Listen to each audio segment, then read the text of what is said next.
Joseph. Good morning, Daniel, and good morning to your audience. I'm pleased to be here. Good morning, Mr. Frank, and welcome to Abstract Essay. And could you please introduce more about yourself that I missed?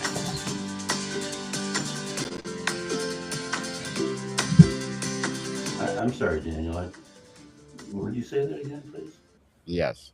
So, Mr. Frank, welcome to Abstract Essay, and can you please introduce more about yourself that I Of missed? course I can. I'm happy to do it.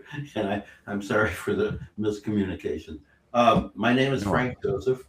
I live in the Washington, D.C. area, but I grew up in Chicago in the 40s, 50s, and 60s.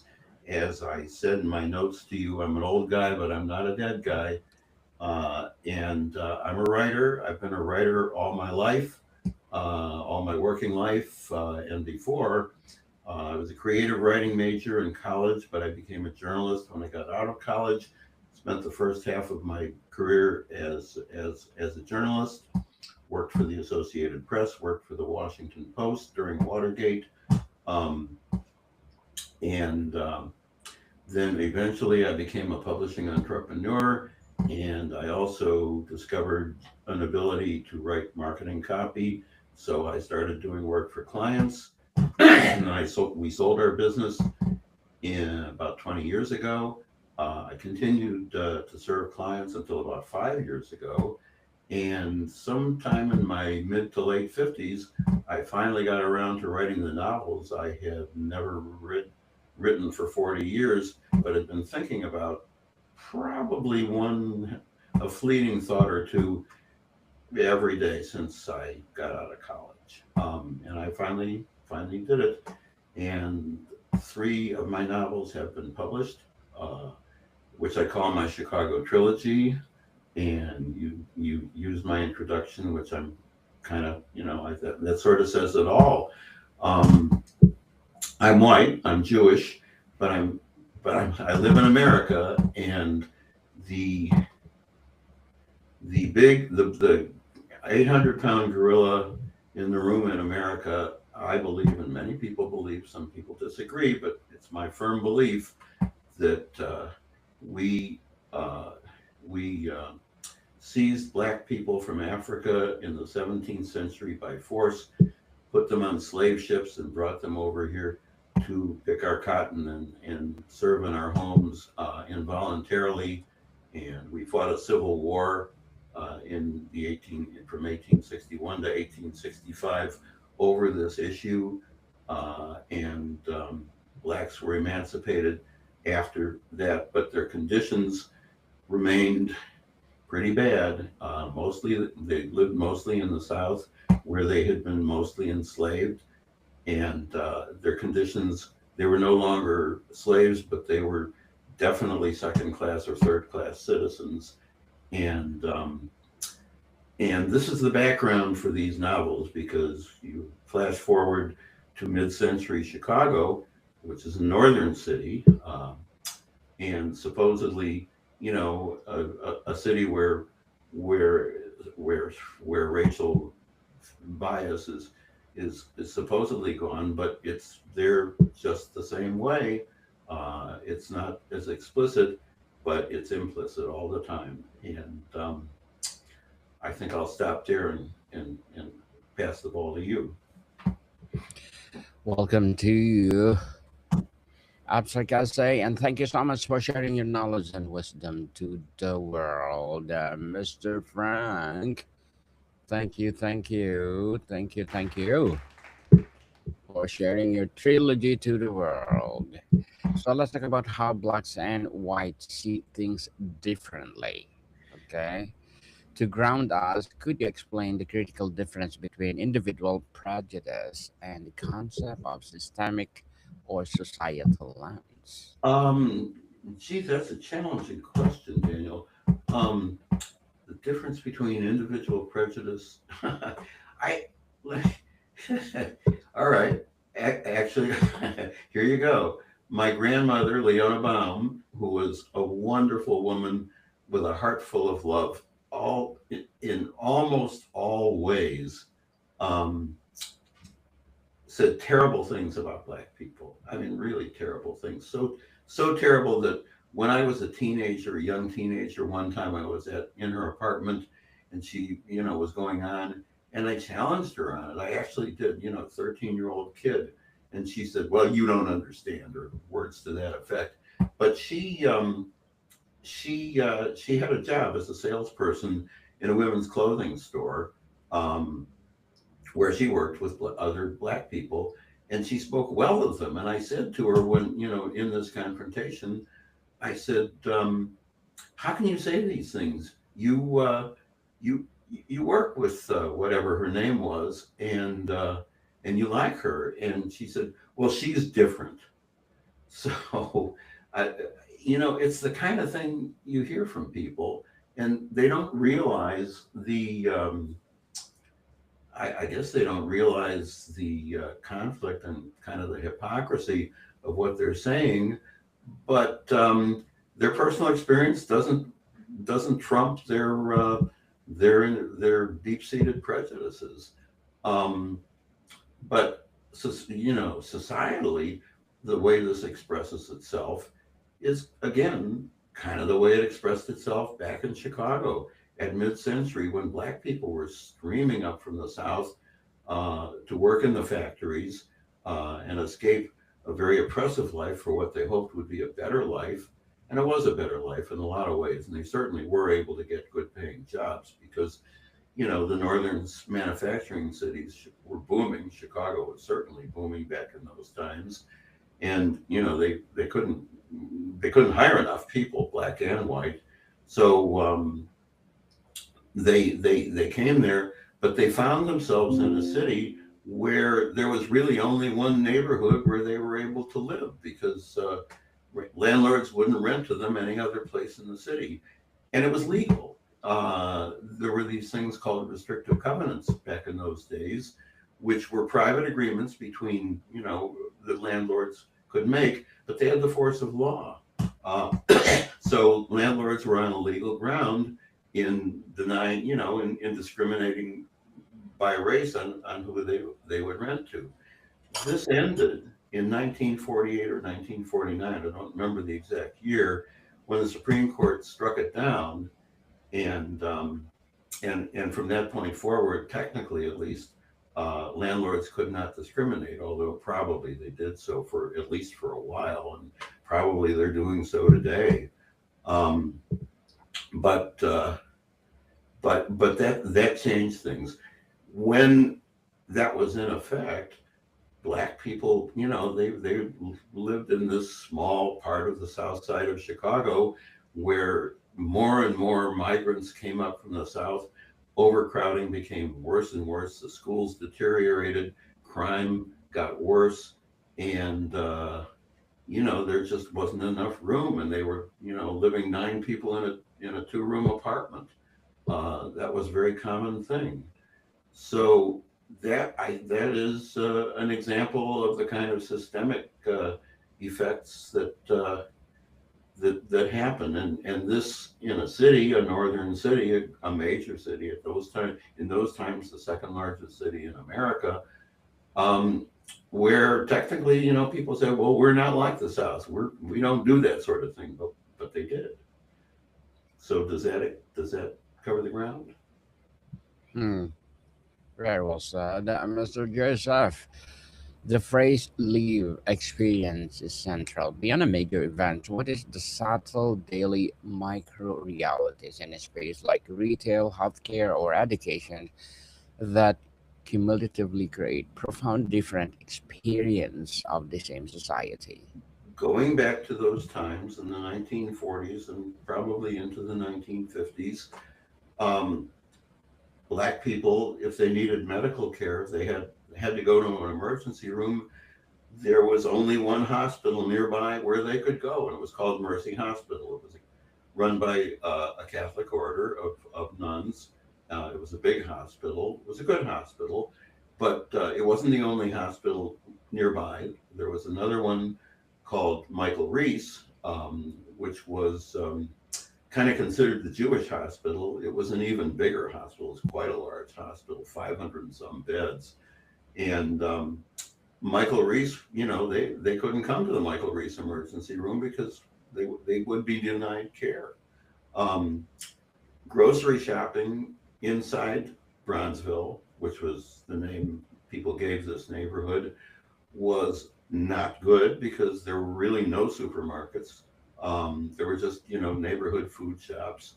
Um, the schools were in bad shape, uh, and these were services people were paying taxes to support. In the case of things like schools, excuse me, but they weren't getting the benefit. In the South, they had separate, but the standard was separate but equal, and they weren't equal. The schools for blacks were far inferior to the schools for whites. In the North, everybody went to the same public schools, but the ones inside the black neighborhoods were the one black neighborhood at that time were much worse. They just were low quality and they weren't maintained well, and the teachers weren't good. People weren't getting good educations. And some families knew this and wanted to do something about it, and they did. Some families sent their kids to Hyde Park High School, which was in a white neighborhood, and it was considered the best public high school on the South Side. And they did it by basically lying about where they lived. They with the permission of the people they worked for, because many of them were domestic servants, they would use the address of the person in whose household they worked, to get into Hyde Park High, because they didn't want to send their kids to DuSable, which was the high school inside Bronzeville. Um, so those are just some examples from my own experience, of what you're asking me. Mm, very well said, Mr. Frank. And let's talk about trust and institutions. How can sample police department, court systems, or news outlets be perceived as a source of safety and order by one community and source of threat and I'll, injustice? Again, I'll tell you a funny story. I discovered this in researching my novels. Um, Again, back in that neighborhood, there was this cop. He's a black cop. His name was Sylvester. Forget his last name, but his nickname was Two Gun Pete, because he was feared. Um, and people did if they were expecting protection from the police, they weren't getting it from a cop like Two Gun Pete, because he he would beat kids up and things like that, and he was a dominant force back in those days. Uh, um, I remember, being a kid in Chicago back in those days, and frankly, the Chicago police was an immensely corrupt institution, wor- nationally infamous for its corruption, and nobody could really rely on police protection. But I think it was worse in the neighborhoods, in that one segregated neighborhood. And I should say, Mm, when I use the word segregated, I should say de facto segregated, not by law, but by custom and the force of these restrictive covenants. But it certainly was segregated, and it certainly was. There were no walls around this neighborhood. It wasn't like the ghettos of Europe, but it was a ghetto in effect, because because black people couldn't live anywhere else. Really, they couldn't rent any place else in the city except a few small places. interesting, and thank you for sharing that story, Mr. Frank. And in conversation about race, why does the concept of intent often dominate with these white perspective while the concept of impact often dominates the black perspective? I heard some of the question, but I don't think I could. You rephrase the question? Yes, definitely.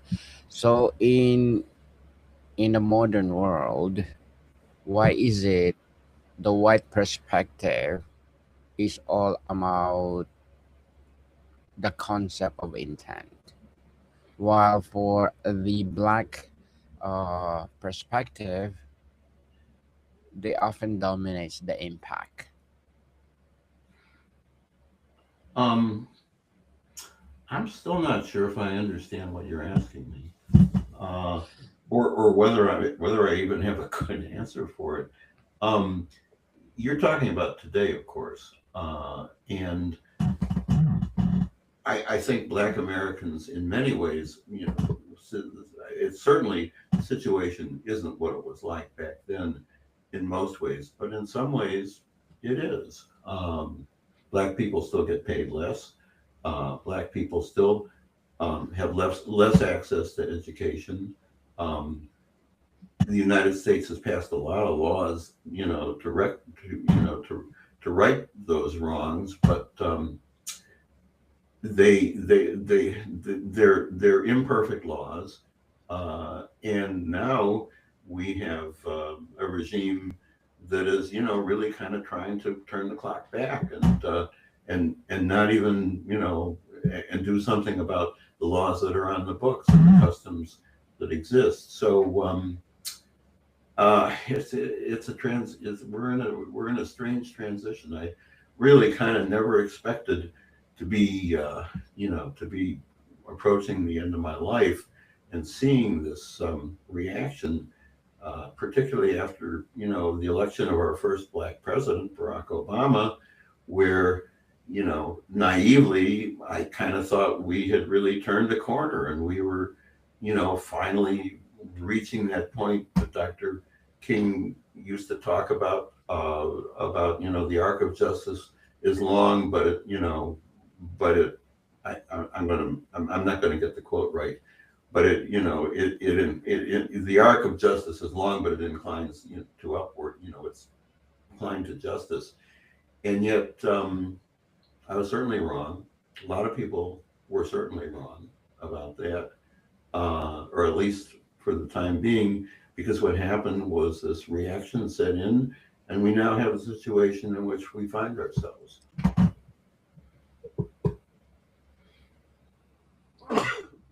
Sorry for that. That's okay. Okay, so thank you. Mr. Frank, tell us through love, mercy, what is the relation of our topic for today? The titles of my novels come from the Old Testament, the book of Micah, chapter 6, verse 8. What doth the Lord require of thee? To do justice, to love mercy, and to walk humbly with thy God. And each book uh, kind of tries to carry those themes forward. To love mercy uh, takes place over 5.5 days in June of 1948, and it involves a 10-year-old white kid and an 11-year-old black kid who don't know anything about one another's worlds when the book begins, but over a series of adventures come to understand more about one another and themselves and the world as they sit on the beach watching the sunrise. Um, and there are themes of mercy woven in and out of that novel. The second novel, To Walk Humbly, uh, takes place over 5 years, from the mid 50s, from about 1952 to 1957. And the same kids are now in high school. and and this religious thing comes to the fore. Uh, Again, generally, harking back to the title of the book, To Walk Humbly with Thy God. Uh, the black character is the son of a storefront preacher, and the white character is is Jewish, but conflicted about his own religion. And really, they learn one another. from one another, again from one another, and again from the world. A lot about why they believe what they believe, and whether they believe what they believe is what they will continue to believe. And finally, the last novel, to do justice, is set during the riots of 1965 and 1966, mostly on the west side of Chicago, where uh, black people in again de facto segregated neighborhoods, um, kind of attacked their own homes, attacked their own neighborhoods, rose up. And I covered those riots for the Associated Press when I was in my 20s. And I was an eyewitness, countless times, not countless, but I don't remember how many riots I covered. I covered a hell of a lot. And themes of justice are strongly woven in and out of this. What is right, what is wrong, what is legal, what is illegal, and what is enforceable, and what has to come from our hearts. So, Mr. Frank, to wrap up our discussion for today, so can you give the summary of all these three books? Uh, yeah, I'll try to. I'll go back to your introduction there about blacks and whites, Christians and Jews, how children view the world, conflict and forgiveness, and Chicago at mid-century, a great city going up in flames. They are about, yeah, race and the relationship between the races. You asked me earlier, or at one point you asked me about how black people and white people see the same events differently. That's really how they started. I've been thinking about this all my life, really. And when I started writing these novels, they started as a short story that I called Dora on the Bus, where my character Dora, who is the housekeeper in the white family's home, she's waiting for the bus to go to work at 6 o'clock in the morning. It's snowing or raining. Cars are going past and splashing her, and she's thinking about her job and my mother, the character who I base on my mother, and she's thinking that she doesn't, and she gets there, and she and my mother are making a bed, and my mother is telling her how to make a bed, and the Dora character is thinking, I've been making beds since you were in diapers, but I'm not going to say anything. So it's things like that. But then I think I'm losing the thread of what I'm saying here. You're asking about what these novels are about. Well, they're about that. They're about Judaism and Christianity, and how Jews and Christians are alike and how they differ, and what we all share, and what we actually disagree upon. And they're very much about how children view the world, because I'm really interested in that. I think there comes a point in childhood when we stop thinking like kids and we start thinking like grown-ups, and that point kind of may come somewhere between, may start happening around age 8, and I think it's still going on around age 11. And the age 11 really interests me, because I think there's something really important that happens in all of our lives around that age. And my characters are all around that age. And I want to try and, harken back and see what was in my mind and write about, them in the situations in which they find themselves. And then finally, there's my beloved Chicago, where I lived the first 29 years of my life. I just try to bring it back to life. The city that's there now is a much different place, and in a lot of ways, it's a much better place. But for better or for worse, a lot of people who've read these novels have told me that they feel Chicago is like a separate character of its own in all three of these novels. So, Mr. Frank, can you please invite our listeners to support your trilogy itself? Oh, Daniel, thank you for the opportunity. Please go to my website, frankjoseph.com. It's real easy. It's my name, frankjoseph.com, where you can learn more, or just go to your favorite bookstore and ask for copies. You can get them anywhere.